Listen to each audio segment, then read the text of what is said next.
बिस्मिल्लाहिर्रहमानिर्रहीम अल्हम्दुलिल्लाहि रब्बिल आलमीन वस्सलातु वस्सलामु अला रसूलिहिल करीम रब्बि इश्रह ली सदरी व यस्सिर ली अमरी वहलुल उक़दतम मिन लिसानी यफ़क़हू क़ौली। अस्सलामु अलैकुम व रहमतुल्लाहि व बरकातुहू एवरीवन। उम्मीद है आप सब खैरियत से होंगे। Must be enjoying winters. जज़ाकल्लाह खैर फॉर कमिंग। आज का topic is very important because positive and negative emotions everyone faces them, और इनफैक्ट इसकी बड़ी कमी है हमारे कल्चर में। रिलीजन की तरफ लोग आ जाते हैं but somehow they don't understand the philosophy of religion and somehow they are unable to take advantage. वो एडवांटेज नहीं ले पाते जो असल में अल्लाह सुब्हानहू व तआला के वादे हैं कुरान मजीद में। फॉर एग्ज़ाम्पल, अला बिज़िक्रिल्लाहि तत्मइन्नुल क़ुलूब। अभी रिसेंटली एक स्कॉलर के साथ मैं बैठा था, तो ऑल्दो पहले ये सुना हुआ था बट दोबारा उन्होंने मेरी इस तरह तवज्जो दिलाई। उन्होंने कहा कि अली भाई, आपको पता है इस आयत का असल में मतलब क्या है? जनरली इसका मतलब हम ये लेते हैं कि ज़िक्र में सकून है, और ज़िक्र से हम मुराद ये लेते हैं कि तस्बीह, और इसमें कोई दूसरी राय नहीं, बिल्कुल है सकून।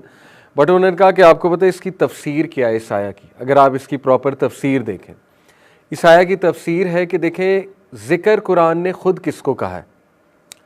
कुरान मजीद ने ज़िक्र कुरान को कहा है, पहली बात, ठीक है। यानी सूरह हिजर की आयत नंबर 9 अल्लाह कहते हैं कि ये ज़िक्र हमने ही नाजिल किया है और इसकी हिफाजत हम खुद करेंगे।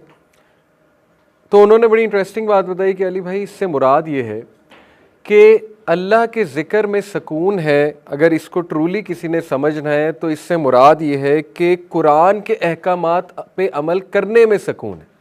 ये मतलब है अला बिज़िक्रिल्लाहि तत्मइन्नुल क़ुलूब का।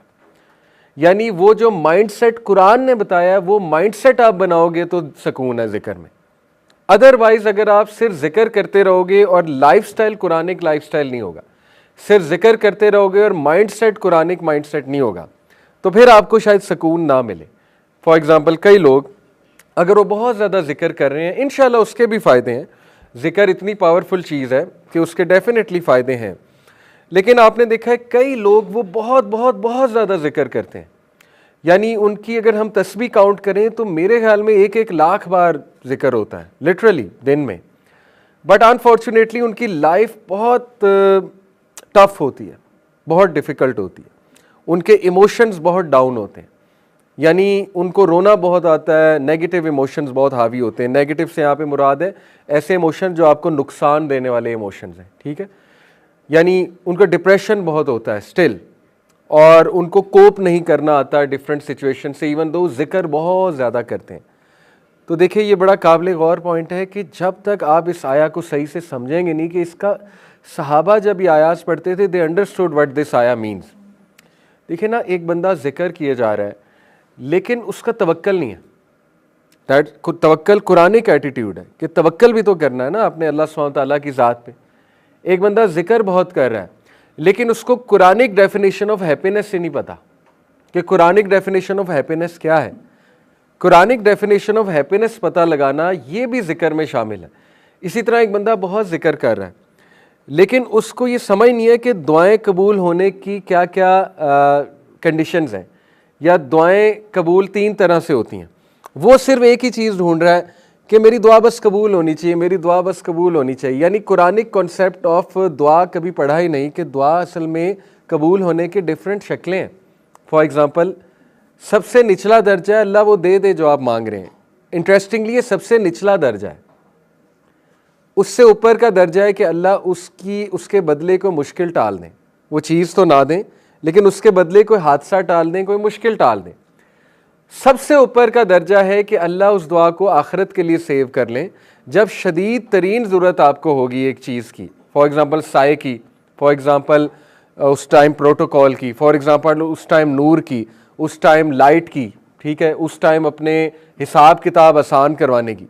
उस टाइम अल्लाह क्या, ये ले तेरी दुआ जो तू दुनिया में किया करता था या किया करती थी, तो आज ये तुम्हारी दुआ मैंने सेव की हुई थी।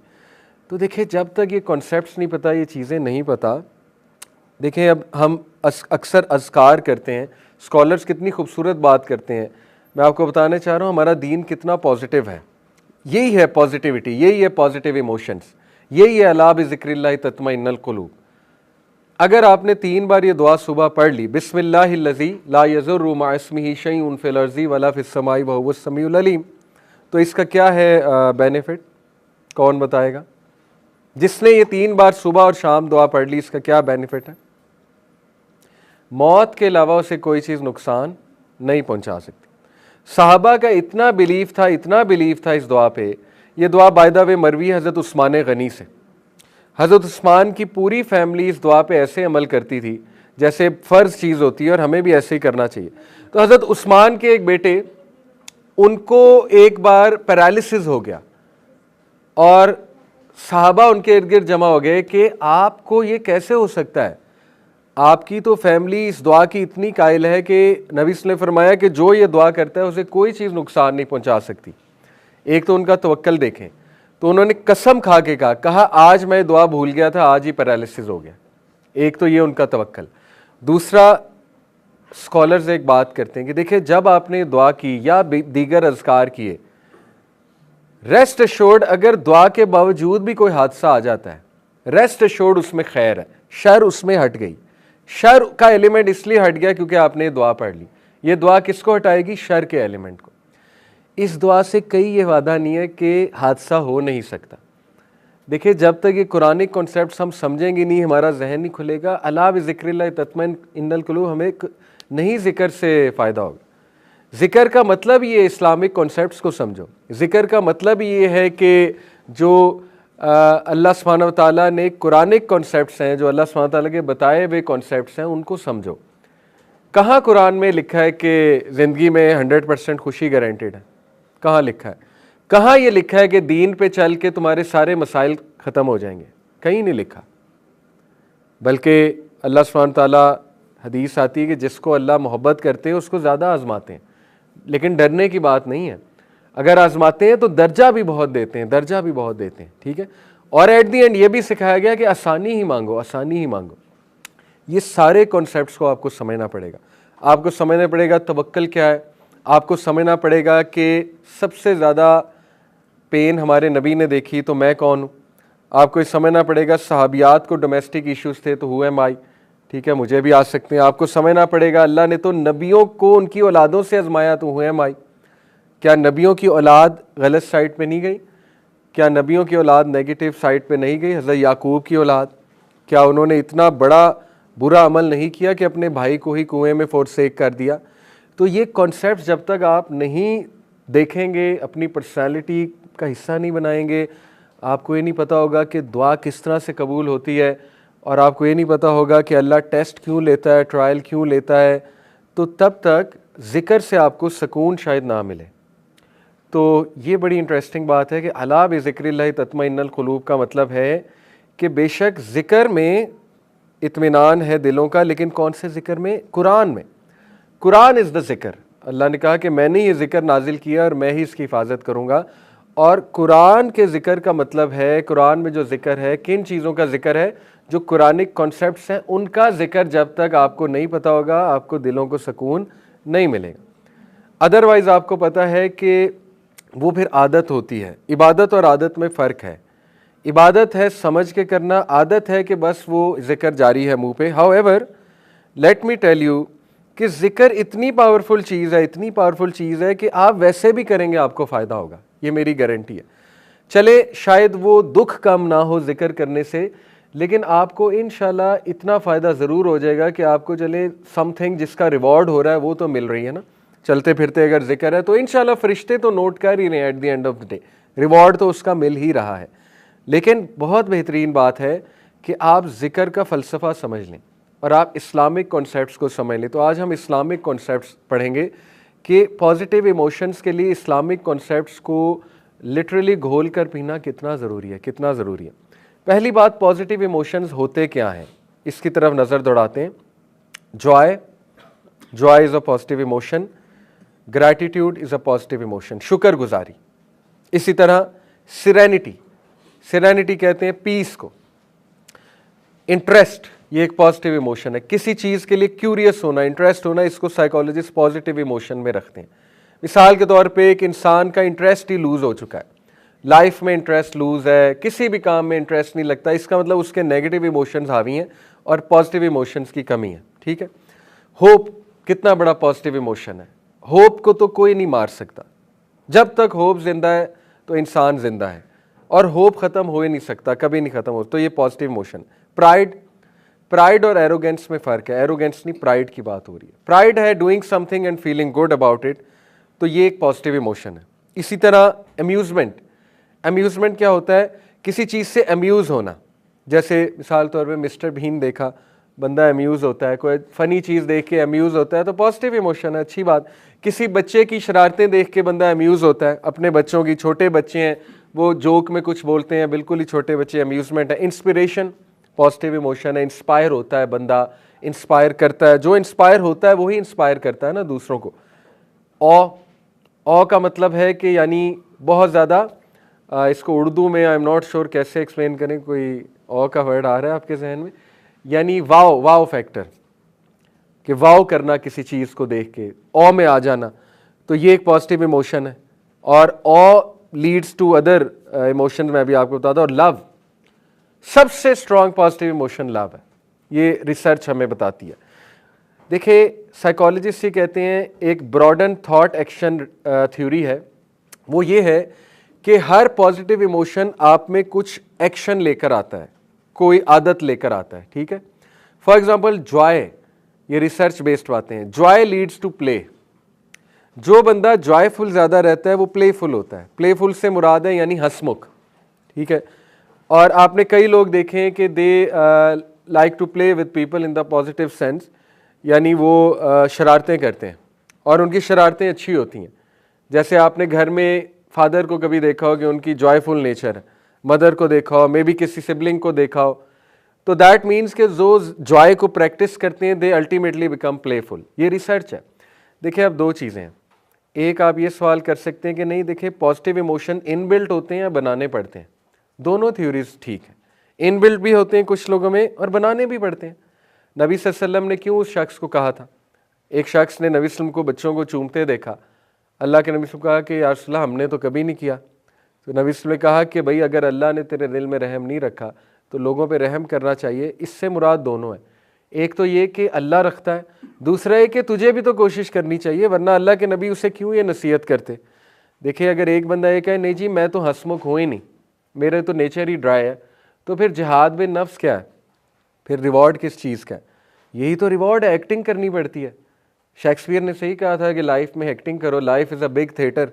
बिल्कुल सही बात है, एक्टिंग करनी पड़ती है, उसका सवाब है एक्टिंग करने का, ठीक है। ज़रूरी नहीं कि आप हंसमुख नहीं है, आपको एंग्जाइटी ज़्यादा होती है तो दूसरों का भी दिन ख़राब कर दें। बाप को स्पेशली एक्टिंग बहुत करनी पड़ेगी, ठीक है, वो हेड ऑफ द हाउस है। बाप अगर डिप्रेस हो जाएगा, बाप अगर जो है वो बैठ जाएगा और अपना मूड ख़राब रखेगा तो फिर सारी फैमिली का मूड ख़राब होगा, ऑब्वियस सी बात है, ठीक है। जैसे हमारे नबी सल्लल्लाहु अलैहि वसल्लम he had a smile on his face always. तो बहरहाल ये joy definitely leads to playful. तो इससे साबित हुआ कि दोनों चीज़ें सही हैं। अगर आप में नहीं है तो लेकर आए। अशज बिन कैस, अल अशज अब्दुल कैस एक सहाबी थे। नबी सल्लल्लाहु अलैहि वसल्लम ने उनको कहा अल अशज, आप में दो क्वालिटीज़ हैं जो अल्लाह को बहुत पसंद है। तो बड़ा खुश हुए, कहते या रसूल अल्लाह वो क्या है? अब देखें नबी सल्लल्लाहु अलैहि वसल्लम, इमेजिन करें आपको क़यामत वाले दिन जन्नत में कहें कि तुम में ये दो क्वालिटीज़ बहुत पसंद थी अल्लाह को, आप कितना खुश होंगे। सहाबी बहुत खुश हुए, कहते क्या है या रसूल अल्लाह? कहा बर्दाश्त और सिलेमेंसी, तुम्हारी नरमी और बर्दाश्त ये अल्लाह को बहुत पसंद है। तुम ठहर ठहर के काम करते हो, तुम में नरमी है, तुम में बर्दाश्त है। अच्छा वो बड़े इंटेलिजेंट सहाबी थे, उन्होंने कहा या रसूल अल्लाह ये अल्लाह ने दिए हैं या मेरे अंदर है? ये सवाल है, बड़ा वैलिड सवाल है। तो उन्होंने कहा अल्लाह ने दिए हैं। तो वो और खुश हुए। हम होते तो हम कहते फिर मेरा क्या कमाल है, लेकिन सहाबा इतना खुश होते थे इन बातों पे, वो कहते थे अच्छा ये तो अल्लाह ने फिर मुझे चूज़ कर लिया, ये तो अल्लाह की अता कर दी। तो अल्लाह की अता करदा भी होती हैं, इसलिए अल्लाह से मांगना चाहिए। अल्लाहुम्मा अहसनत खल्की फहसिन खुल्की, ये क्यों दुआ है? जब आप अपनी शक्ल देखें कि अल्लाह आपने मुझे शक्ल इतनी खूबसूरत दी तो अखलाक भी अच्छा दे दे। अल्लाह ने ही देना है, अल्लाह ने ही देना है। लेकिन बात यह है कि ख़ुद भी तो बिल्ड करना है, प्रैक्टिस कर सकते हैं ख़ुद बिल्ड करने की, नो प्रॉब्लम। देखिए गोरों के पास, नॉन मुस्लिम जो वेस्टर्नर्स हैं उनके पास तो अल्लाह नहीं है, उनके पास तो इस्लाम नहीं है, लेकिन वो इन पे बहुत वर्किंग करते हैं इन चीज़ों पे, बहुत वर्किंग करते हैं, ठीक है। और साइकोलॉजिस्ट पूरे पूरे हायर होते हैं जो पर्सनैलिटी पॉजिटिव बनाए आपकी, आपको पॉजिटिव सोचना सिखाए, आपको खुश रहना सिखाए, आपको स्माइल करना सिखाए, आप में इमोशंस लेकर आए वगैरह वगैरह। तो ये दोनों बातें दुरुस्त हैं कि खुदा दाद भी है, लेकिन आपने प्रैक्टिस भी करना है इंशाल्लाह, ठीक है। ग्रैटिट्यूड, जो बंदा ग्रैटिट्यूड को प्रैक्टिस करेगा वो नेचुरली केयरिंग बन जाएगा, पक्की बात है, ये मैंने खुद आजमा के देखा। मैंने जब अपनी लाइफ में ग्रैटिट्यूड बढ़ाया, ग्रैटिट्यूड कैसे बढ़ाया, डेली कुछ ना कुछ सोचना कि अल्लाह ने मुझे कितना दिया है और कुछ लिखना भी, तो लिटरली आपकी गिविंग नेचर और बनती जाती है, क्योंकि आपका पाथवे बनता है ना न्यूरॉन्स का। जब आप वो सोचते हैं ग्रैटिट्यूड, तो आप गिवर बन जाते हैं अल्टीमेटली। इसी तरह सिरेनिटी, जो बंदा सिरेनिटी को प्रैक्टिस करेगा, पीस को, वो सेवरिंग और इंटीग्रेशन की उसे आदत पड़ जाएगी। सेवरिंग होता है कि ठहर के एक चीज़ को फील करना, ये पॉजिटिव रहने के लिए बहुत ज़रूरी है, बहुत ज़रूरी है। देखिए, एक चीज़ होती है हीलियोट्रोपिक इफेक्ट, बायोलॉजी की टर्म है, ये मैं आपको दिखा भी देता हूँ। हीलियोट्रोपिक इफेक्ट कहते हैं कि जब फूल पर सनशाइन पड़ती है तो वो अपने आप को फैला लेता है, जैसे सनफ्लावर है, कोई भी उस खिल उठता है ताकि वो सनलाइट को फुल एब्जॉर्ब करे।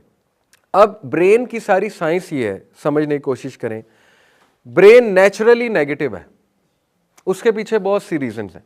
उसके पीछे रीज़न ये है कि इंसान फाइट और फ्लाइट मोड में ज़्यादा रहता है, सर्वाइवल मोड में ज़्यादा रहता है, तो ब्रेन नेगेटिविटी को बहुत बहुत जल्दी पिक करता है और नेचुरली पिक करता है। खुश रहने के लिए मेहनत है, और ये अल्लाह की तरफ से टेस्ट और ट्रायल है।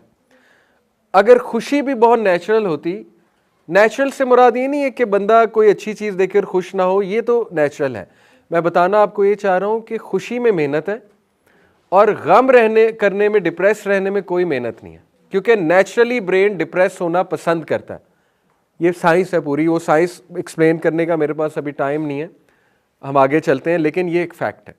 तो इसलिए साइकोलॉजिस्ट कहते हैं खुश रहने के लिए खुशी वाले मोमेंट को फील करना पड़ेगा, फील करना पड़ेगा। जैसे फूल सनशाइन को ले रहा है, अपने आप को फैला रहा है। इसमें मैं आपको एक वाकया भी सुनाता हूँ। अशफाक अहमद साहब, ज़ाविया जो किताब है उनकी, शायद आप में से किसी ने कभी पढ़ी हो। अशफाक अहमद साहब बड़े हिकमत वाले वाकयात कोट करते हैं ज़ाविया में। आजकल उर्दू ज़ाहिर हम इतनी नहीं पढ़ते, लेकिन उर्दू लैंग्वेज में बहुत बहुत बहुत हिकमत है। बहरहाल वो वाकया कोट करते हैं, कहते हैं मेरे घर में एक मिस्त्री काम कर रहा था, तो उसने बड़े पीक डे पे छुट्टी कर ली। तो कहते हैं मुझे शदीद गुस्सा चढ़ा, मैंने भी उसके लिए छुट्टी की थी, आज आएगा मैं काम कराऊंगा, उसने छुट्टी कर ली, एक दिन बस छुट्टी की।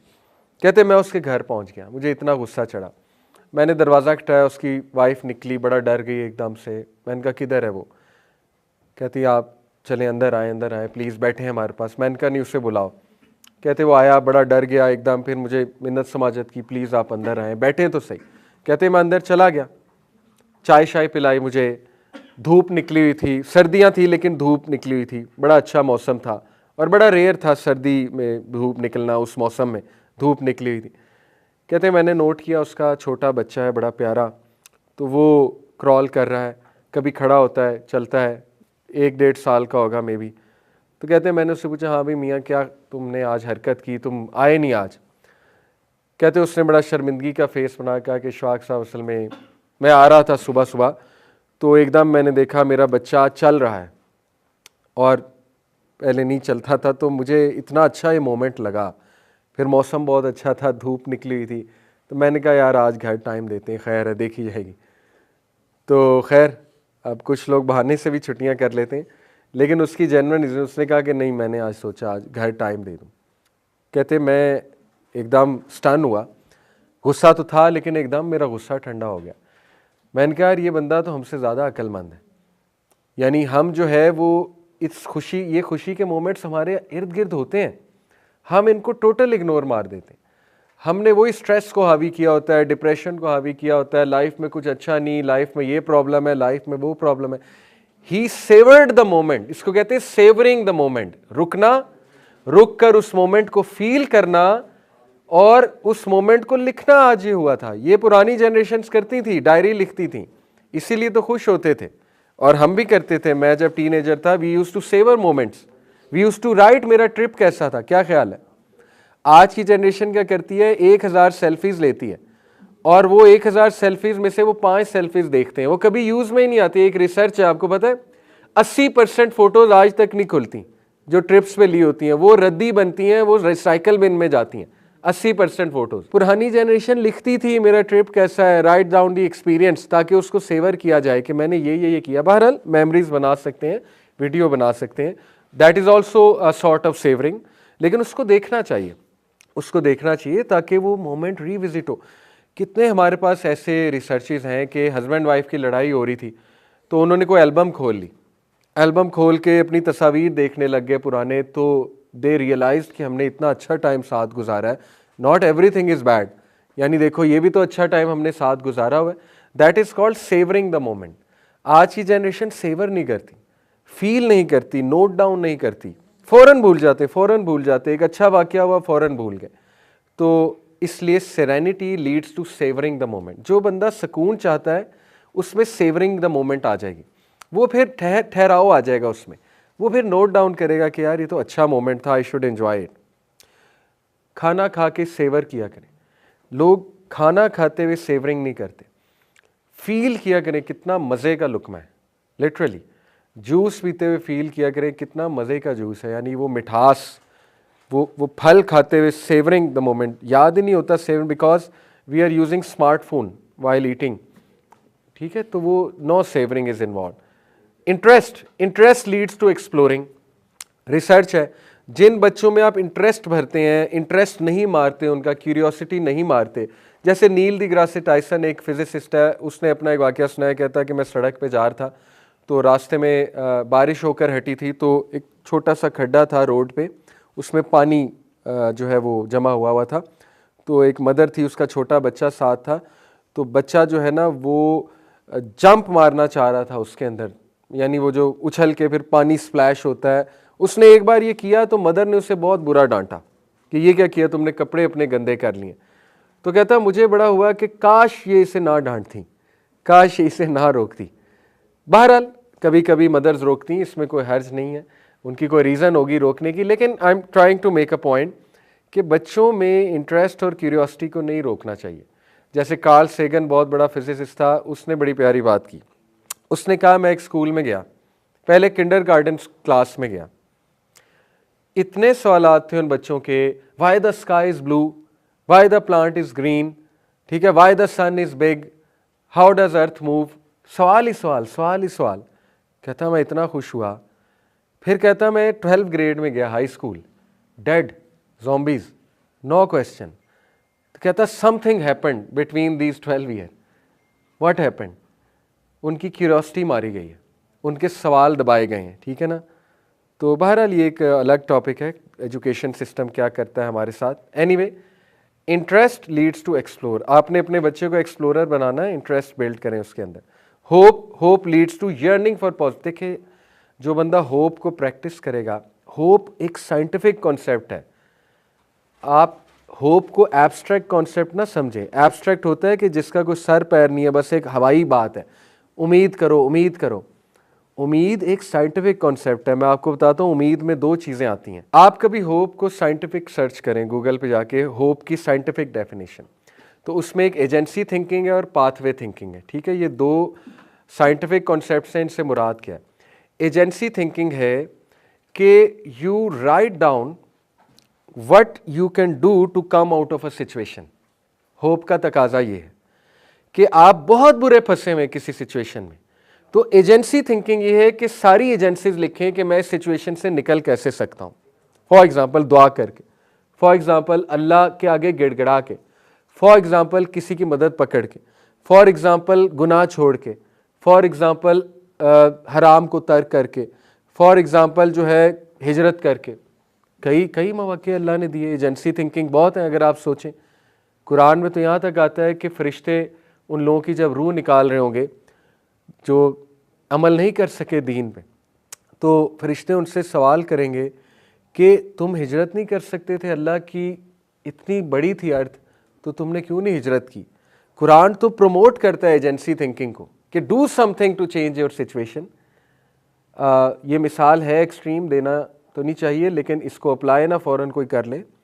अगर किसी की मैरिज बहुत बहुत बहुत बहुत बहुत टॉक्सिक है, मैंने 4 बार बहुत इसलिए कहा है कि इसको एम ही अप्लाई ना कर लेना, एक्सट्रीम एक्सट्रीम एक्सट्रीम सिचुएशन है, तो क़यामत वाले दिन सवाल होगा कि तुम्हें वे आउट दिया था, तुमने क्यों नहीं अडॉप्ट किया, तुम्हें तवक्कल की उम्मीद दिलाई थी अल्लाह ने सूरह तलाक में, why didn't you adopt it.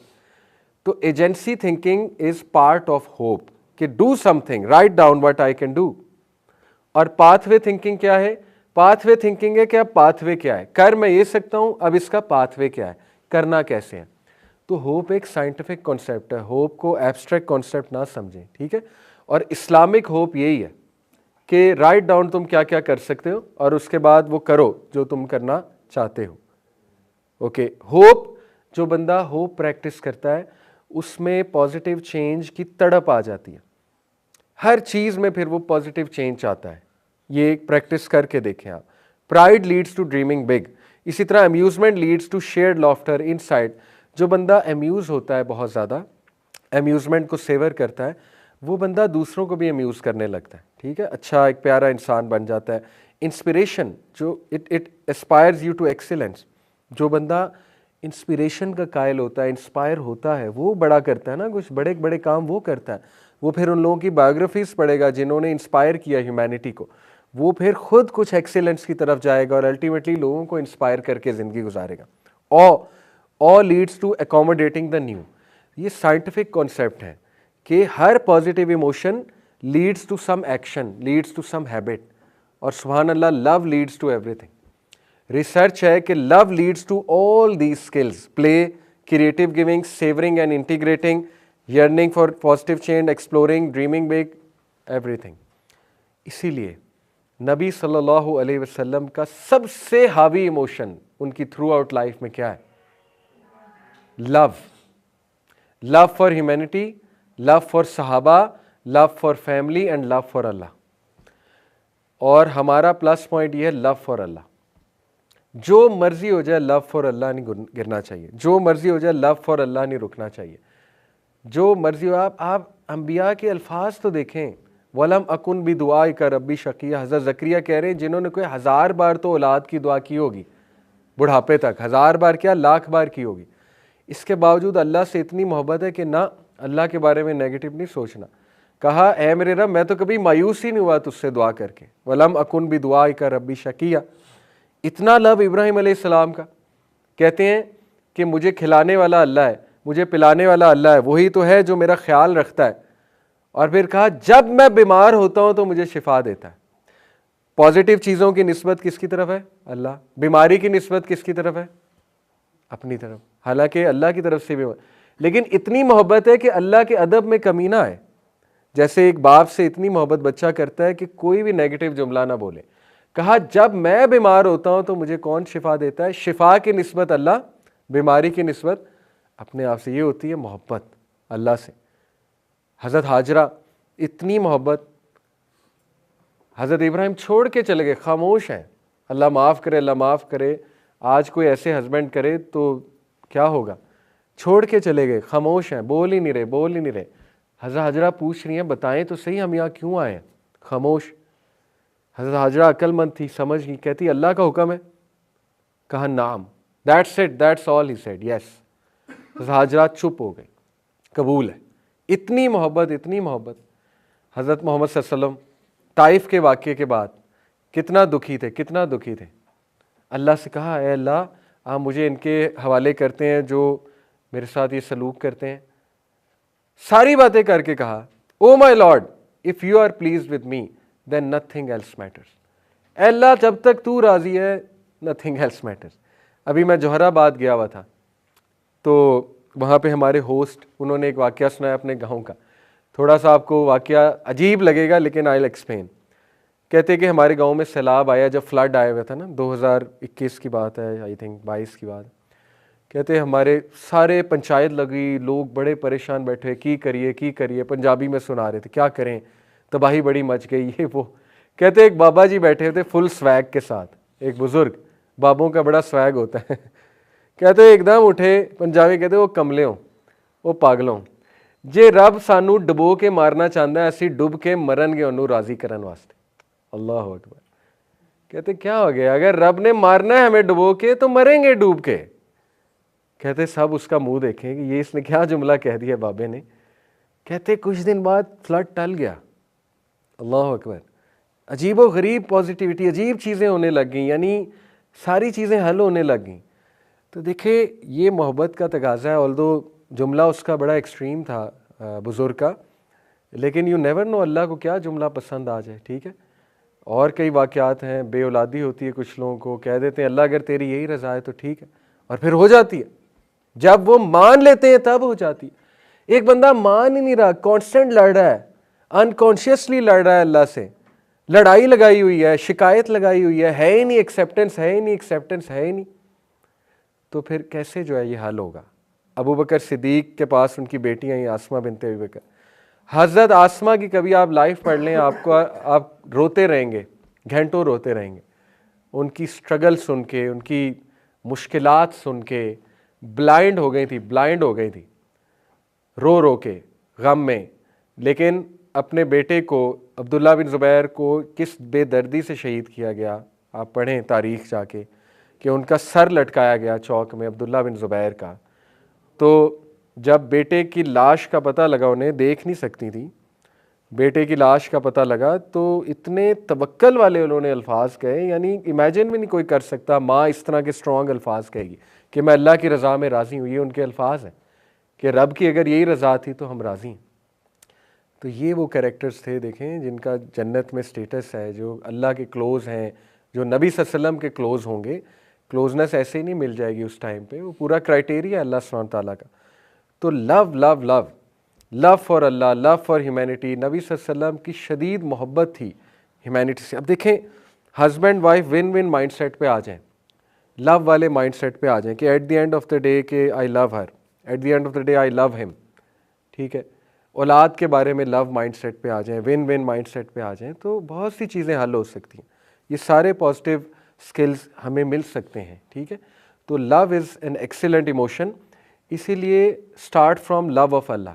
मैं आपको क्यों नमाज का पूरा टॉपिक करवाया, क्योंकि जितना मोहब्बत अल्लाह से नमाज में कायम हो सकती है और किसी चीज़ में नहीं हो सकती। लव प्रैक्टिकल एक्शन से कायम होता है। ये बाकी सब बातें हैं अल्फाजी, अल्लाह से मुझे बहुत मोहब्बत है, बहुत मोहब्बत है, कोई मोहब्बत नहीं है, सब झूठ है। अल्लाह से अगर मोहब्बत है तो आप नमाज के लिए उठेंगे, हो ही नहीं सकता आप नमाज के लिए ना उठें। भाई जिससे मोहब्बत होती है उसका कहना माना जाता है, बाकी सब लफ्ज़ी है, बाकी सब जहन का धोखा है, सख्त अल्फाज है, लेकिन दैट इज़ द ट्रुथ। ठीक है, तो इसीलिए मैंने आपको नमाज में लव बिल्ड करने का, लव बिल्ड करें अल्लाह के साथ। इतना शुक्रगुजार हो जाएं, इतना शुक्रगुजार हो जाएं कि देखें हज़रत यूनुस की दुआ पीक ऑफ शुक्रगुजारी है। आप इंग्लिश में कहें और उर्दू में कहें कि अल्लाह मैं ही जालिम हूँ, आपकी कोई आप गलती कर ही नहीं सकते, आपका कोई फ़ैसला गलत हो ही नहीं सकता, सारी मिस्टेक्स मेरी हैं अल्लाह, सारे डिसीजंस गलत मेरे हैं, सारी कोताहियाँ मेरी हैं, मेरी नालायकी है, मेरी नालायकी की वजह से आज मुझ पर मुसीबतें आई हुई हैं, मेरे गलत फ़ैसलों की वजह से आज मुझ पर मुसीबतें आई हुई हैं। या अल्लाह तेरे दीन पे अमल ना करने के नतीजे में मुझ पर आज मुसीबतें आई हुई हैं। ये सब अल्फाज इस दुआ में आ गए हैं, ला इलाहा इल्ला अंता सुब्हानका इन्नी कुन्तु मिनज़ ज़ालिमीन। अल्लाह तू पाक है, तेरे सिवा कोई इलाह नहीं, इन्नी कुन्तु मिनज़, मैं ही गलत हूँ। तो ये इसमें लव का इमोशन है, बहुत लव नज़र आ रहा है। हज़रत नूह अलैहिस्सलाम 950 साल दावत का काम किया और एंड में दुआ क्या कर रहे हैं, ऐ मेरे रब मुझे, मेरे वालिदैन को, मोमिनीन को माफ़ कर दे। यानी ऐ मेरे रब मुझसे कोई गलती हुई है तो मुझे माफ़ फरमा दे। यानी एक बंदा 950 साल दावा करता है, कितना खपता है टू बी ऑनेस्ट, अपनी कौम की बातें सुनता है, रिजेक्शन देखता है, डिसअपॉइंटमेंट देखता है, और टू बी ऑनेस्ट इंसल्ट देखता है, ह्यूमिलिएशन देखता है कि जब वो बात करते हैं तो कहते हैं ना, सूरह नूह में उनके अल्फाज हैं कि है मेरे रब, ये कानों में उंगलियां दे लेते हैं, ये अपने सरों पे चादरें रख लेते हैं मुझे देख के, यानी इतना इग्नोर करते हैं मुझे। तो आज हमारे साथ ऐसा हो तो हम तो उससे मिलना छोड़ देंगे। जैसे मैं अपने किसी रिश्तेदार को कोई बात कहूँ, कानों में उंगलियां दे ले, हम तो हमेशा के लिए ताल्लुक़ तोड़ देंगे कि भाई आइंदा इनके पास नहीं जाना। तो वो इतना शुक्रगुजार है, इतना शुक्रगुजार है, इतनी मोहब्बत है अल्लाह से, कहते हैं मेरे रब कोताही हो गई, माफ़ कर दे और मुझसे कबूल कर ले जितना मैंने किया। हज़रत इब्राहीम सलाम रब्बना तकब्बल मिन्ना इन्नका अंतस समीउल अलीम, ऐ मेरे रब कोई गलती हो गई कबूल कर ले। हालांकि इतनी मेहनत की, घर बाहर छोड़ कर आए हुए हैं, बेटे को साथ मिलाया हुआ है, मजदूरी कर रहे हैं, खाना काबा तामीर कर रहे हैं, लेकिन दुआ क्या है, रब्बना तकब्बल मिन्ना इन्नका अंतस समीउल अलीम। तो देखिए ये पॉजिटिव इमोशंस अगर मैं आपको साइकोलॉजी के मुताबिक समझाऊं तो यकीन करें हमारा दीन वो पीक ऑफ पॉजिटिविटी है, पीक ऑफ पॉजिटिव इमोशन है, और सबसे ऊपर अल्लाह सुब्हानहू व तआला है। इसलिए मुसलमान बहुत पॉजिटिव रह सकता है क्योंकि उसके पास अल्लाह की मोहब्बत है। जिसको अल्लाह की मोहब्बत मिल गई वो बंदा फिर समझें कि वो हमेशा के लिए पॉजिटिव हो गया, अल्लाह फिर सब्र भी दे देता है। ठीक है, having said it, toxic positivity ठीक नहीं है। टॉक्सिक पॉजिटिविटी हमारे माशरे में बहुत कॉमन है। टॉक्सिक पॉजिटिविटी कहते हैं कि ये एक्सपेक्ट करना हर वक्त पॉजिटिव रहूं या किसी को बुरा फील कराना उसके नेगेटिव होने पे, गलत है। अक्सर पेरेंटिंग में मिस्टेक होती है कि भाई तू क्यों साइड बैठा हुआ है, क्या मसला है, भाई तुम क्यों ऐसे बैठे हो। देखें इवन नबी सल्लम सैड होते थे, वो भी रोते थे, नेगेटिव हो जाता है इंसान, इसमें क्या है। हज़रत मरियम सलाम, मैं नहीं कह रहा नेगेटिव हुई, लेकिन अगर अल्लाह ने उनका जुमला कोट किया इसमें बड़ी हिकमत है। सूरह मायदा में कि सूरह मरियम में गालिबन कि मरियम सलाम ने कहा कि काश मैं मर जाती, ये जो मामला हो रहा है इतनी पेन उन्हें हो रही थी कि इससे बेहतर था कि मैं मर जाती। तो अब ये जनरली एक ऐसा जुमला है जो शायद हम कहें कि ये क्या कह रहे हो, ये क्या कह रहे हो, ये तुमने क्या कह दिया। तो अल्लाह रब्बुल आलमीन कोट कर रहा है उनका ये जुमला, उनकी ये पेन। तो कभी कभी नेगेटिव होता है इंसान, इसमें क्या है, लेकिन उसको सवार नहीं करना चाहिए। तो toxic positivity is not good. देखें साइकोलॉजिकली स्पीकिंग 3:1 है कैलकुलेशन। साइकोलॉजिस्ट कहते हैं कि पॉजिटिव इमोशंस 3 होने चाहिए इंसान में रेशो के मुताबिक, और नेगेटिव 1 होना चाहिए। ये हेल्दी रेशो है। 3:0 इज़ नॉट हेल्दी। नेगेटिविटी बिल्कुल ख़त्म कर देना वो पॉसिबल भी नहीं है। हमारा माइंड नेचुरली नेगेटिव है, और negativity helps, some time it helps. To be skeptic, शक करना एक नेगेटिव ट्रेट माना जाता है, लेकिन समटाइम्स इट हेल्प्स शक करना। ठीक है, स्केप्टिक होना sometimes it can help you. इसी तरह anger is a negative emotion, but being angry sometimes helps, specially दुश्मन के सामने। ठीक है ना, तो टॉक्सिक पॉजिटिविटी भी ठीक नहीं। आप positivityratio.com गूगल पे लिखें पॉजिटिविटी रेशो, अपनी रेशो कैलकुलेट करें कितनी है।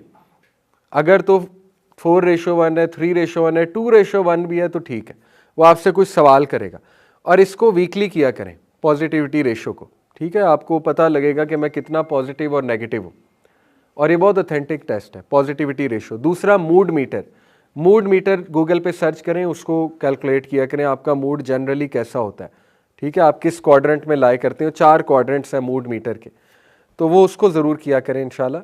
तो बहरहाल ये तो एक बिगिनिंग में मैंने आपको बातें बताई कि पॉजिटिव इमोशंस ये होते हैं, हर पॉजिटिव इमोशन के साथ एक स्किल जुड़ा हुआ है, इसलिए पॉजिटिव रहना चाहिए।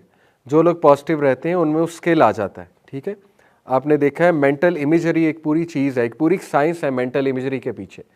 जो प्लेयर पॉजिटिव रहते हुए अपने आप को इमेजिन करता है कि मैं गोल करूंगा, ये रोनाल्डो हो गया, मेसी हो गया, मोहम्मद सलाह हो गया, इन फेमस फुटबॉलर्स के, क्रिकेटर्स के आप इंटरव्यू सुने, मेंटल इमेजरी बहुत प्रैक्टिस करते हैं, पॉजिटिव रहने की प्रैक्टिस। पॉजिटिव ये है कि मैंने आज कुछ बड़ा करना है, और वो उसकी इमेजरी बना रहे होते हैं, इमेज बना रहे होते हैं बाकायदा अपने माइंड में, and they and up doing that, करते हैं, वो करते हैं।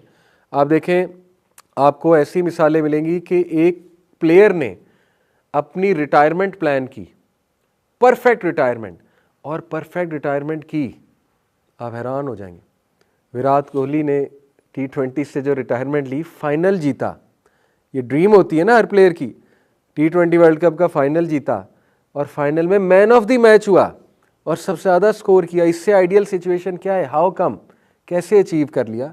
ऑब्वियसली खुदादार सलाहियात हैं, मेंटल इमेजरी है इसके पीछे।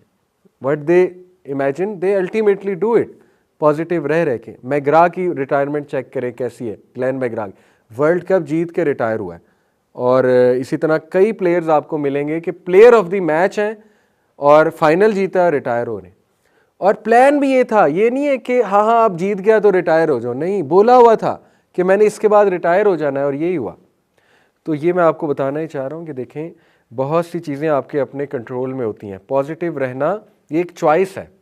हैप्पीनेस इज़ अ चॉइस, ठीक है। हैप्पीनेस आपके हाथ में है, अच्छी खासी आपके हाथ में है। सोंजा लिम्बोमिस्की एक साइकोलॉजिस्ट है, उसकी किताब है दी हाउ ऑफ हैप्पीनेस। ये रशियन साइकोलॉजिस्ट है सोंजा लिम्बोमिस्की। उस किताब में वो साइंटिफिकली प्रूव करती है 3 चीज़ें। 50% हैप्पीनेस है genetic set point according to science, जो जीन से आती है। देखिए कुछ लोग ड्राई हैं बाय नेचर, माँ बाप ड्राई हैं, ख़ानदान ड्राई है, 50% वो आएगा आपके अंदर, 50% आएगा। कुछ लोग एंग्जाइटी ज़्यादा लेते हैं, वो इसलिए फैमिली में कैरी फॉरवर्ड हो रही। कुछ लोग बहुत हंसमुख हैं, बहुत लाइवली हैं, बहुत एक्सट्रोवर्ट हैं, वो 50% जेनेटिक सेट पॉइंट है। यानी इससे मुराद ये है कि जब एक बच्चा पैदा होता है तो 50% पर्सनैलिटी उसकी डिफाइंड होती है, ये साइंस कहती है, ठीक है। इसको थोड़ा चैलेंज कर सकते हैं, लेकिन फिलहाल बेसिक साइंस ये है कि 50% उसकी लिखी गई है, डिफाइंड है। ये कुरान में भी वैसे हमें दलील इसकी मिलती है। हज़रत मूसा कहते हैं कि मेरा रब तो वो है जो हर चीज़ को बनाता है और फिर उसको गाइड करता है। अल्लज़ी खला का फसौआ वल्लज़ी कद्दरा फ़हदा। इससे भी हिंट मिलता है कि अल्लाह सुब्हानहू तआला बहुत सी चीज़ें अल्लाह ने इनग्रेन्ड रखी हैं। फितरत है, ठीक है, इंसान की फितरत गालिब भी कभी आ जाती है, लेकिन having said it 10% according to her research, इसके पीछे पूरी साइंस है। असल में ज़्यादातर लोग समझते हैं खुशी हालात पे डिपेंडेंट है, हालात पे डिपेंडेंट है, और सबसे कम रेशो हालात की है साइंटिफिकली स्पीकिंग।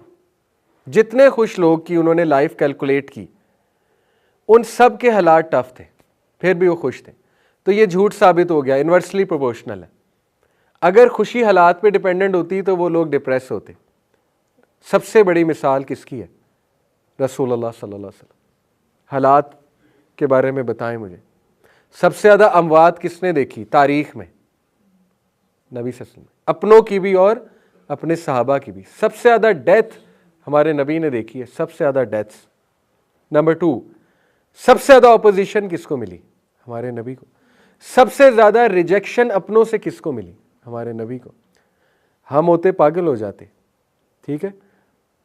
तो इसके बावजूद आप देखें, he was happy at the end of the day. तो हालात का कोई ताल्लुक नहीं है खुशी से। हैविंग सेड इट, बिल्कुल भी डिनाई नहीं किया जा सकता। 10% है, 10% हालात पे डिपेंडेंट है खुशी, लेकिन 10% है, इसको ज़्यादा ना बढ़ाएं। 10% है बस। अब जाहिर है किसी के हालात बहुत टफ हैं, वो खुश नहीं रहेगा, एग्रीड, टोटल इनकार नहीं है, बट ज़्यादा सर पे नहीं चढ़ाना।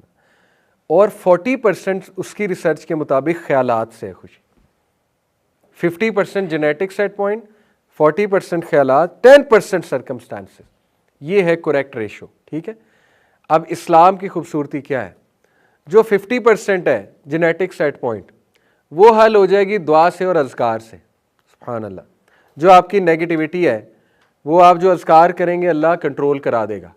जो आपकी डार्क साइड है, आप अल्लाह से मांगेंगे अल्लाह इसको कंट्रोल, मेरे नफ्स को काबू पा। कितनी दुआएं हैं नफ्स को कंट्रोल करने की, वो उधर से हो जाएगी कंट्रोल।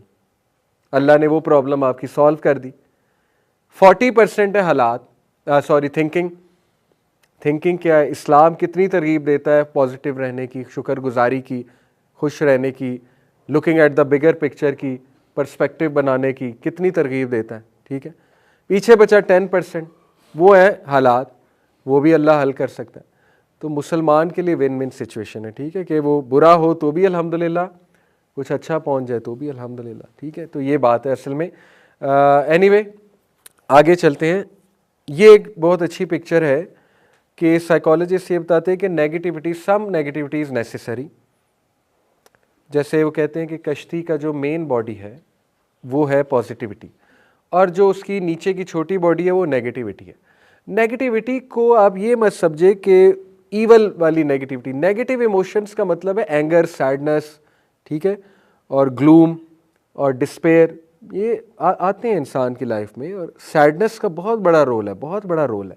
ग्रीफ का बहुत बड़ा रोल है लाइफ में। अगर ग्रीफ को आप 100% एलिमिनेट कर देंगे, आप मुतकब्बिर हो जाएंगे।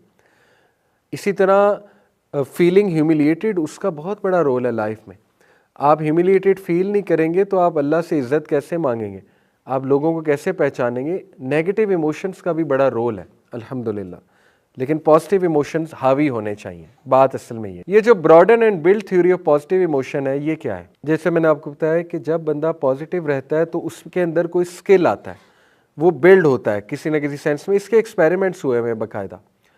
एक्सपेरिमेंट ये हुआ कि बारबरा फ्रेडरिक्सन एक पॉजिटिव साइकोलॉजी की बहुत बड़ी माहिर है, मेरी टीचर भी है, मैंने उनसे पॉजिटिव साइकोलॉजी सीखी है ऑनलाइन। तो उनका एक एक्सपेरिमेंट है, उन्होंने ऑडियंस को, जैसे आप सब मेरे सामने ऑडियंस बैठे हुए, उन्होंने ऑडियंस को एक बहुत ही डिप्रेसिंग क्लिप दिखाया, बहुत सैड और डिप्रेसिंग क्लिप दिखाया। उसके बाद उन्होंने ऑडियंस को कहा कि चले अब क्लिप आपने देख लिया, भूल जाएं, अब मेरा आपसे एक सवाल है, write down on paper what you want to do in life. तो ऑडियंस ने 2 ऑप्शन 3 ऑप्शन, बस इससे ज़्यादा किसी का दिमाग नहीं काम किया। उसके बाद उन्होंने ऑडियंस को एक अम्यूजिंग क्लिप, बहुत ही फ़नी क्लिप, बहुत ही अच्छा क्लिप दिखाया। They felt really good. फिर उन्होंने ऑडियंस से पूछा, अच्छा आप बताएं आप ज़िंदगी में क्या करना चाहते हैं? तो 8-8 10-10 आंसर थे, ये भी करना है, ये भी करना है, ये भी करना है। तो उन्होंने इससे साबित किया कि नेगेटिव इमोशंस ब्लॉकन योर माइंड, और साइंटिफिक बात है। जब स्ट्रेस आता है प्री फ्रंटल कोर्टेक्स ब्लॉक हो जाता है।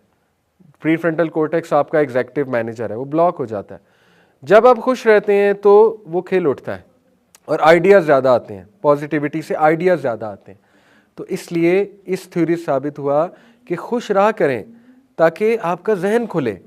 आप हर वक्त डिप्रेस रहेंगे, स्ट्रेस में रहेंगे तो जहन बंद हो जाएगा और डिप्रेशन की आदत बनती है। डिप्रेशन जो है ये एक हैबिट है, ट्रस्ट मी, ये भी हैबिट है। खुशी भी एक हैबिट है, डिप्रेशन भी एक हैबिट है, और ये हैबिट हम बना लेते हैं, ज़बरदस्ती बना लेते हैं, ठीक है ना। इसके बहुत से साइंटिफिक प्रूफ्स हैं। बहरहाल ये बहुत ज़बरदस्त एक रिसर्च है, लेकिन इसको मैं आपको इस रिसर्च से साबित करता हूँ। ये भी उनकी रिसर्च है, फ्रेडरिक्सन, जैसे कि आप नाम भी देख रहे हैं, बारबरा फ्रेडरिक्सन। ये रिसर्च क्या है? ये रिसर्च ये है कि उन्होंने लेट्स से 4 लोग लिए और एक बंदे को जो है ना वो अम्यूजमेंट वाला क्लिप दिखाया। अच्छा, उससे पहले उनकी कोई एंग्जाइटी प्रोवोकिंग सिचुएशन उन्होंने कायम की, यानी उनको कहा होगा कि अच्छा जी तैयार हो जाए। जैसे मैं आप चारों को कहूँ, ये जो 4 लोग सामने बैठे हैं, कि उठो जी, अभी 5 मिनट बाद आपने मेरी जगह टॉक देनी है। अब आप एकदम नर्वस हो जाएंगे, ठीक है, एकदम कहेंगे ये मेरे साथ क्या हो गया। अब आपका हार्ट बीट बढ़ जाएगी, पल्स रेट बढ़ जाएगी, ठीक है। फिर मैं आपको कहूँगा अच्छा रिलैक्स रिलैक्स, एक क्लिप देखते हैं। अब जैसे हाशिम को मैं कहूँ कि जी आ जाओ स्पीच दो यहाँ पे आके, अब वो एकदम कहेंगे यार ये मुझे क्या कह दिया, पल्स रेट बढ़ गई। फिर मैंने कहा अच्छा ठहरो, मैं तुम्हें एक क्लिप दिखाता हूँ। तो पहले को उन्होंने क्या किया, अम्यूजमेंट बेस्ड क्लिप दिखाया, लेट्स से मिस्टर बीन, ठीक है, अम्यूज हुआ वो, या बच्चे की लाफ्टर, अम्यूज हुआ वो, और उन्होंने उनका हार्ट रेट देखा कि नॉर्मल कितने सेकंड में हुआ है। तो ये क्या लिखा हुआ है जी, कितने सेकंड में हुआ है, एक्स एक्सिस पे। उनकी पल्स रेट ठीक हुई तकरीबन 25 सेकंड में, डायग्राम देख सकते हैं आप, ठीक है। इसी तरह ये भाई, इनको मैंने कहा आ जाओ जी, और उसके बाद मैंने कहा अच्छा रहने दो, मैं तुम्हें एक क्लिप दिखाता हूँ। इनको मैंने दिखाया कंटेंटमेंट का क्लिप, सुकून का क्लिप, यानी बीच और हवा चल रही है और बर्ड्स दे आर सिंगिंग और नेचर है, या कोई हदीस सुनाई, मतलब दे फेल्ट कंटेंट, ओके। उनका कितने सेकंड में ठीक हुआ जी, तकरीबन 22-21 सेकंड में। तीसरे को मैंने जो है ना वो नो इमोशन वाला क्लिप दिखाया, यानी एक स्क्रीन सेवर चल रहा है, कोई सेंस नहीं है उसकी, बस यूं कलर घूमी जा रहा है, नो सेंस एट ऑल, यानी नो इमोशन। उनका ठीक हुआ जी तकरीबन 35 सेकंड में। और सबसे देर में किसका ठीक हुआ हार्ट रेट, जिसको सैड क्लिप दिखाया, यानी कोई बहुत ही डिप्रेसिंग क्लिप मैंने चौथे को दिखाया। अच्छा, इससे उन्होंने साबित किया कि स्ट्रेस में सबसे पावरफुल इमोशन कौन सा है, कंटेंटमेंट, कंटेंटमेंट। इसीलिए अला बिज़िक्रिल्लाह तत्मइन्नुल कुलूब। जब बंदा स्ट्रेस में होता है उसको कंटेंटमेंट चाहिए, अम्यूजमेंट से भी ज़्यादा कंटेंटमेंट चाहिए उसे, ठीक है। उसे सुकून चाहिए, उसे तसल्ली चाहिए, उसे कोई श्योरिटी चाहिए, कोई एश्योरेंस चाहिए। जैसे आप बहुत सैड हैं, आप बहुत डिप्रेस हैं, मैं आपको बॉलीवुड की कॉमेडी मूवी दिखा दूं, मिस्टर बीन दिखा दूं, आप ठीक हो जाएंगे, लेकिन वो सैडनेस दोबारा हिट कर सकती है। लेकिन मैं आपको कोई हदीस सुना दूं, मैं आपको कहूं कि मोमिन को कांटा भी नहीं चुभता लेकिन उसके गुनाह माफ़ होते हैं, कितनी बड़ी श्योरिटी मैंने आपको दे दी। मैं आपको हदीस सुना दूं कि क़यामत वाले दिन अल्लाह एक ऐसे इंसान को लाएगा जिसको गम ही गम है, गम ही गम हुआ दुनिया में, अल्लाह ताला जन्नत की नहर में उसको एक डुबकी डलवाएगा और डुबकी दिलवाने के बाद उसको बाहर निकालेगा, कहे हाँ भाई बताओ गम क्या होता है, तुम्हें कितने गम हुए। अल्लाह पूछेगा तुम्हें कितने गम हुए दुनिया में, वो कहेगा है मेरे रब गम क्या होता है, गम को भूल जाएगा। मैं जी नौजवानों को ये हदीस सुनाऊँ, वो मेरे पास परेशान आए कि जी हम पे बहुत स्ट्रेस है, हम हराम से कैसे बचें। मैं उन्हें हूरें गिनवाऊँ, ठीक है, हूरों के एट्रीब्यूट्स बताऊँ और ऐसी बातें बताऊँ, तो सोचें उनको जो कंटेंटमेंट मिलेगी। ओके, तो इसलिए कंटेंटमेंट सबसे पावरफुल इमोशन होता है। तो हमारा दीन इसीलिए कंटेंटमेंट, हैप्पीनेस से ज़्यादा कंटेंटमेंट पे जोर देता है। हैप्पीनेस जो है ना वो शॉर्ट लिविंग है, कंटेंटमेंट लॉन्ग लिविंग है। इस पे भी रिसर्चेस हैं। आपने चॉकलेट खाई मूड बूस्ट होगा, दैट इज़ शॉर्ट लिविंग। आपने मूवी देखी मूड बूस्ट होगा, शॉर्ट लिविंग है। आपने कोई गाना सुना, एड्रेनलिन रश होगा, शॉर्ट लिविंग है। आपने किसी दोस्त से मुलाकात की, हैप्पीनेस मिली, शॉर्ट लिविंग है, बाद में फिर मूड वहीं आ जाएगा। लेकिन आपने कंटेंटमेंट फील की, मूड इंशाल्लाह कायम रहेगा, उम्मीद है कायम रहेगा। और बार बार ले कंटेंटमेंट। अल्लाह ने 5 बार कंटेंटमेंट जो है वो आपके सामने रखी है। 5 बार आपके पास चांस है कंटेंट फील करने का। नमाज 5 बार चांस है, सजदा करें, रिलैक्स हों, सब कुछ कह दें अल्लाह को, दुआ करें, ठीक है, कंटेंट फील करें। तो 5 चांसेस जिस अल्लाह ने दिए हैं, उसके बाद फिर हमारा कसूर है अगर हम नेगेटिव रहते हैं। तो ये बातें हैं। और एक और चीज़, लविंग काइंडनेस मेडिटेशन, ये क्या है? बुद्धिस्ट पुरानी मेडिटेशन है, एंशिएंट मेडिटेशन, जो आज साइकोलॉजिस्ट कराएंगे आपको, बहुत मशहूर है। लविंग काइंडनेस मेडिटेशन बहुत मशहूर है। आप किसी साइकोलॉजिस्ट के पास जाएंगे तो वो आपको कहेगा कि अच्छा ऐसा करो, आंखें बंद करो, गहरे सांस लो, जैसे हम अत्तहिया में बैठते हैं ना, आपको वैसे बिठा देगा, अत्तहिया की तरह, यानी जैसे हम बैठते हैं इस तरह बैठ जाओ और फील करो energy, breathing in breathing out. उसके बाद कहेगा टोटली जब तुम्हारा माइंड रिलैक्स हो जाए तो रिपीट आफ्टर मी। आप ये यूट्यूब पे लविंग काइंडनेस मेडिटेशन के फ्रेजेस जो है ना, वो पूरी ये एक्सरसाइज पड़ी हुई है यूट्यूब पे कि क्लोज योर आइज, वो पीछे बोल रहा है, बहुत अच्छी आवाज़ में बोल रहा है साइकोलॉजिस्ट। फिर वो आपको कहेगा नाउ रिपीट आफ्टर मी। तो वो क्या रिपीट कराएगा? May I be filled with loving kindness. फिर वो कहेगा repeat after me, may I be safe from inner and outer danger. फिर वो कहेगा may I be well in body and mind, may I be ease at ease and happy. उसके बाद वो कहेगा चलो अब दूसरों के लिए कहते हैं, may you B filled with loving kindness, may you be happy, may you feel safe. उसके बाद वो कहेगा पूरी दुनिया के लिए कहते हैं, मे एवरीवन फील हैप्पी, मे एवरीवन फील सेफ, मे एवरीवन फील गुड। अब पहली बात, और इस पे बाकायदा तजर्बे हुए हैं कि people feel good after it. Vagal tone एक चीज़ होती है, heart to mind, heart to brain जो कनेक्शन है, वेगल नर्व उसे कहते हैं, उसकी एक टोन होती है ख़ास। वो टोन से मुराद है कि आप स्ट्रेस आपका कम होता है, आपकी पल्स रेट नॉर्मल होती है जल्दी, ठीक है, इसको वेगल टोन कहते हैं। उन्होंने बाकायदा इलेक्ट्रिकल सिग्नलिंग से देखा कि वेगल टोन उनकी बहुत जल्दी ठीक हुई, जो लविंग काइंडनेस मेडिटेशन प्रैक्टिस करते हैं। नेचुरल है, आप पॉजिटिव जुमले अपने आप को कहेंगे, फिर अगले को कहेंगे, किसी लव वन को, फिर पूरी दुनिया के बारे में ये अल्फाज कहेंगे, यू विल फील गुड। हम तो अल्लाह से कहते हैं अल्लाह मेरी परेशानियां दूर कर दे, अल्लाह मुझे खुशी दे दे, अल्लाह मेरी हिफाजत फरमा। उसके बाद हम कहते हैं अल्लाह मेरे घर वालों को खुशी दे, अल्लाह मेरे घर वालों को लंबी उम्र दे, ज़िंदगी दे। फिर हम पूरी उम्मत के लिए करते हैं। देखिए, एक तजर्बा आप करके देख लें, जिस मसले से आप गुजर रहे हैं ना, उस मसले के लिए दूसरों के लिए दुआ किया करें, आपका मसला हल हो जाएगा। हम में से कितने लोग हैं जो दूसरों के लिए दुआ करते हैं? मिसाल के तौर पे किसी को बेऔलादी है, वो अल्लाह के पीछे पड़ जाए कि अल्लाह सारे बेऔलादों को औलाद दे, नाम ले लेके कहे अल्लाह मेरी फ़लानी कज़न है वो भी बेऔलाद है, औलाद दे, अल्लाह फ़लाना बंदा है वो बेऔलाद है उसे औलाद दे, अल्लाह इसको औलाद दे। पीछे पड़ने से मुराद है यानी गिड़गिड़ाए अल्लाह के। आप देखें आपकी दुआ कैसे कबूल होती है। आप डिप्रेशन से गुजरे, अल्लाह को कहें अल्लाह दुनिया के जितने डिप्रेस लोग हैं सबकी डिप्रेशन ख़त्म कर दे। आपकी औलाद आपको तंग कर रही, अल्लाह से कहें अल्लाह जितने माँ बाप अपनी औलाद के हाथों परेशान हैं सबको, सबकी परेशानी दूर फरमा, सबको रिलीफ दे। आप देखें आपको सुकून कितना मिलेगा, आपको कंटेंटमेंट कितनी मिलेगी। क्यों? क्या वजह है? जब आप किसी के लिए दुआ करते हैं, फरिश्ते आमीन कहते हैं। फरिश्ते इर्द गिर्द आ जाएंगे, ठीक है, आपके अपने पर आपके ऊपर कर लेंगे। जहाँ फरिश्ता आता है वहाँ पॉजिटिव एनर्जी है, जहाँ शैतान है वहाँ नेगेटिव एनर्जी, जहाँ फरिश्ता है वहाँ पॉजिटिव एनर्जी है। बेसिक बात है। फरिश्ते जब आ जाएंगे इर्द गिर्द तो positive, you will feel positive, आपको एक सेरेनिटी सी फील होने लगेगी। तो मुस्लिम तो नेक्स्ट लेवल जो है वो लविंग काइंडनेस मेडिटेशन करता है। हम कितने लकी हैं, एक तो अल्लाह से दुआ कर रहे हैं, दूसरा दूसरों के लिए भी कर रहे हैं। सुभान अल्लाह।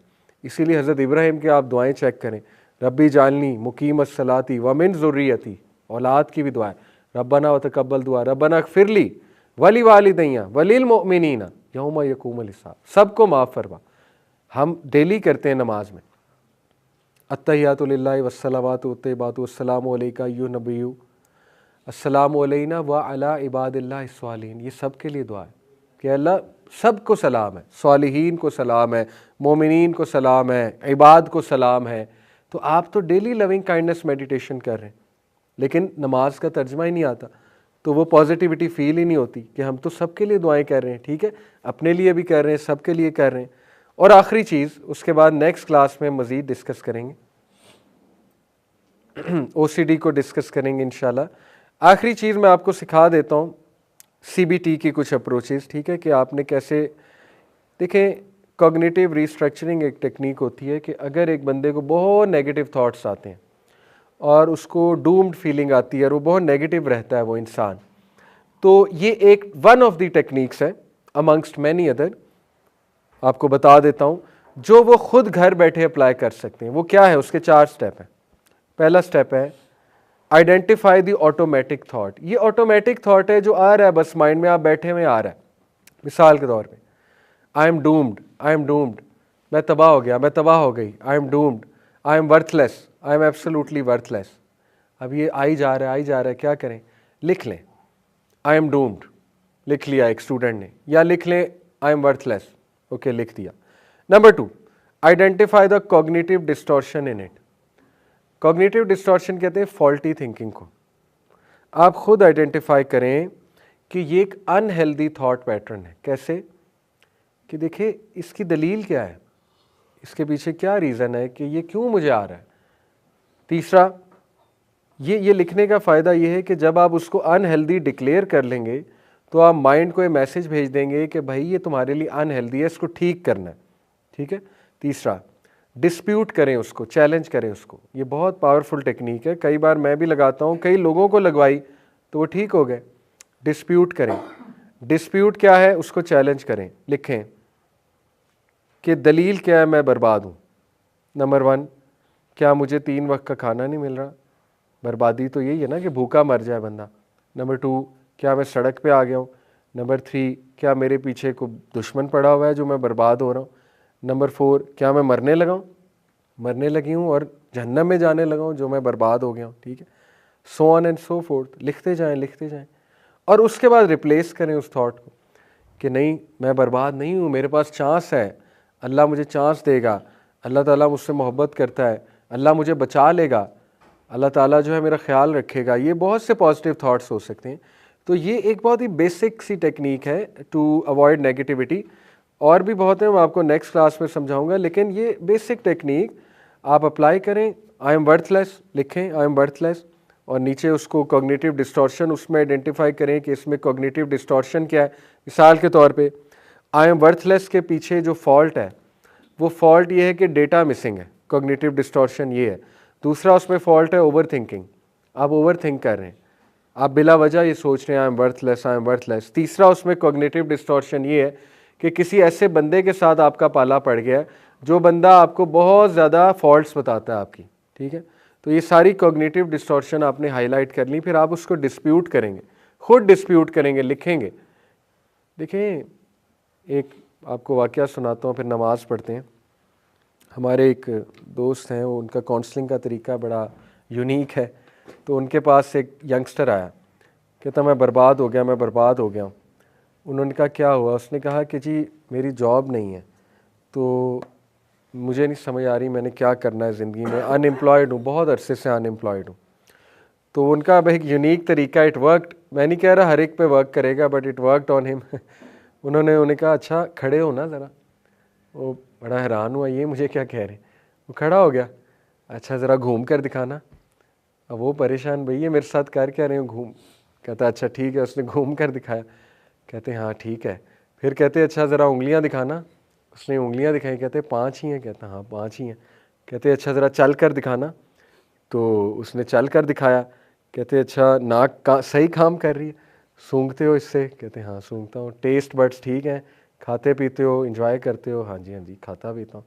कहते शर्म नहीं आती, अल्लाह ने इतनी नेमतें तुम्हें दी हुई हैं, चलते फिरते नौजवान हो, 6 फुट तुम्हारा कद है, तो ये किन मसलों में जो है वो तुम दब कर बैठ गए हो। अल्लाह ताला ने कहीं और रिज़्क तुम्हारा लिखा होगा, मतलब अपने आप पे रहम करो। तो इट वर्कड, मैं नहीं कह रहा हर एक पे करेगी, but on him it worked. ठीक है, तो उन्होंने चैलेंज किया, डिस्प्यूट किया उसकी बातों को, और उसको प्रूफ दिया कि ये चीज़ें तुम्हारे पास हैं, किस चीज़ की तुम्हें डिप्रेशन है। ठीक है, तो बहरहाल ये एक मैंने आपको वैसे एक चीज़ बताई। इंशाल्लाह मज़ीद डिस्कस करेंगे, आपको मज़ीद समझ आएगा। जज़ाकुमुल्लाह खैर, अल्लाह ताला सबको खुश रखें। सुब्हानक अल्लाहुम्मा बिहम्दिका अशहदु अल्ला इलाहा इल्ला अंता अस्तगफिरुका व अतूबु इलैक।